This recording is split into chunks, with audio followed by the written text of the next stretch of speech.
Here's a sample comparison between three works from differing media. There'll be the Egyptian cat statue, so an example of visual art, the fragmentary poem by Christopher Smart, For I Will Consider My Cat, Geoffrey, and a folk song set by American composer Aaron Copland, I Bought Me a Cat. Take a few moments right now and click on the associated links in this module to view and hear these images more closely. Once you've examined those things carefully, come back here and see what we have for you. We've already looked at the image of this Egyptian cat, so I'll be a little briefer in my description of it. First of all, the historical context of this cat dates from around 800 BCE. In the times of the Egyptian pharaohs, and this cat would have been used as an item in a tomb. Statues like this, and of people, would have been intended to accompany the soul of the owner, the soul of the departed, on the journey into the Western afterlife, the world beyond the sun. In this case, the cat has a form that's very cylindrical. It's very vertical.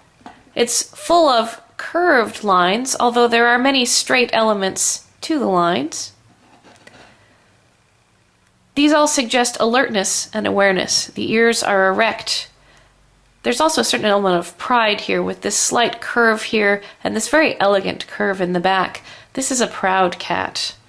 At least it seems to display that characteristic. The tail, coiled tightly around the feet, also adds to this element of alertness. And it's a little hard to see on this reproduction, but the eyes are big, large, wide open eyes. The eyes of an animal used to looking perhaps across the desert sands. We also see relatively large ears, which we actually know both from tomb paintings and from modern cats descended from that are used to cool off a cat in a hot environment. The goal of the creator of this cat was first a simple one, to create an image of a cat that would accompany its owner into the afterlife. So the purpose of this image could be said to be religious.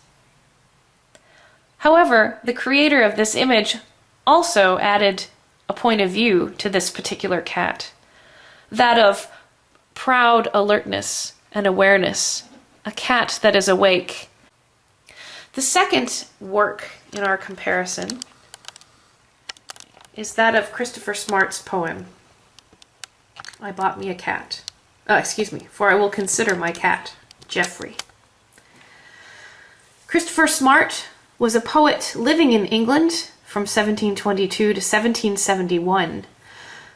This poem has rather a strange context because of Christopher Smart's adult life. Christopher Smart, in the last portion of his life, became afflicted with religious mania to the point where he was institutionalized in 2 different insane asylums. He died after having struggles with debt, and in fact died in poverty. A friend of Christopher Smart's remarked that indeed his religious mania was of the sort that he would stop in the middle of the street, fall down on his knees, and begin to pray. One of Christopher Smart's significant poetic works is a very long, we might say rambling work called Jubilate Agno, Rejoice in the Lamb. This is antiphonal praise to God, the Christian deity. One of the fragments that's very intriguing for our topic today is the fragment, For I Will Consider My Cat, Geoffrey.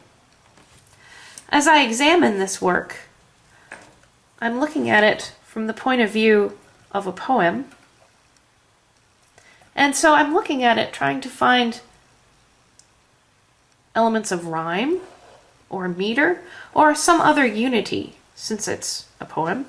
I noticed that the lines are all of different lengths, and they have different syllables in each line, and there's not any rhyme scheme, so that's not going to help me organize this poem. But the other thing that I notice is that every single line begins with the word for. For I will consider my cat Geoffrey, for he is the servant of the living God. For at the first glance, for. This is a continuous conversation. It seems a little strange as a sentence. Where's this? For what? Okay, you consider your cat Geoffrey, and then what? That's the whole structure of this poem. It's one big breath in. And it seems to be both a praise of a cat and a certain amount of praise to God. Some of the things that I've noticed in this poem that are useful, there is a certain amount of counting.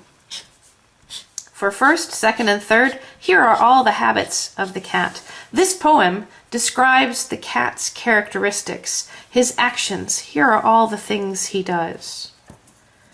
The poem also seems to describe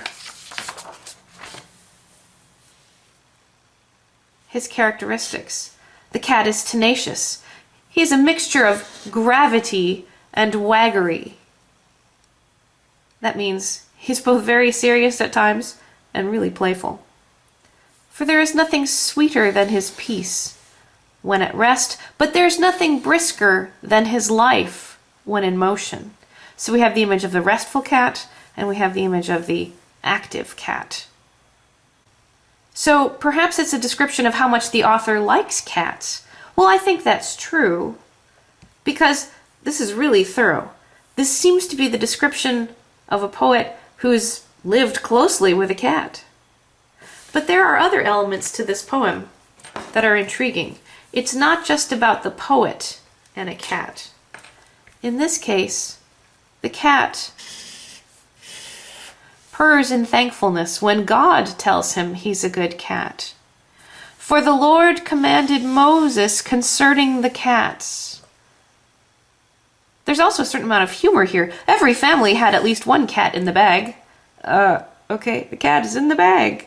There's even a political opinion here. English cats are the best in Europe. As far as organization, this poem doesn't seem to have a lot of it, except for the word for at the beginning of the line, and the descriptions and attributes of the cats in each of the lines. But it does seem to provide both a personal point of view, a point of view of cats and how they relate to God. For example, cats counteract the devil. And how cats interact to the world around them. The cat loves the sun, and the sun loves him. The cat is of the tribe of the tiger. This is a really huge collection of cat attributes. What is the author thus trying to get across? Well, but I think the most important one is that through the cat, the author is perceiving the work of God.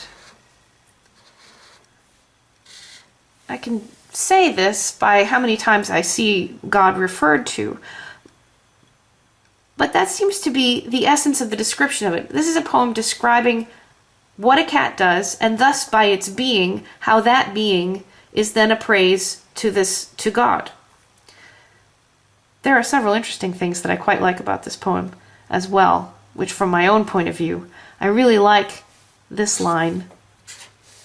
For by the stroking of him, I have found out electricity, the static shock, when you pet a cat and the weather's kind of dry, and whoops, you get a shock. I quite like that. And as a musician, I have to say, I kind of like this line. I'm not sure how I want to take it, but I really like it. For he can tread to all the measures upon the music. Treading to all the measures means dancing all the different kinds of dances. I like the image of a dancing cat.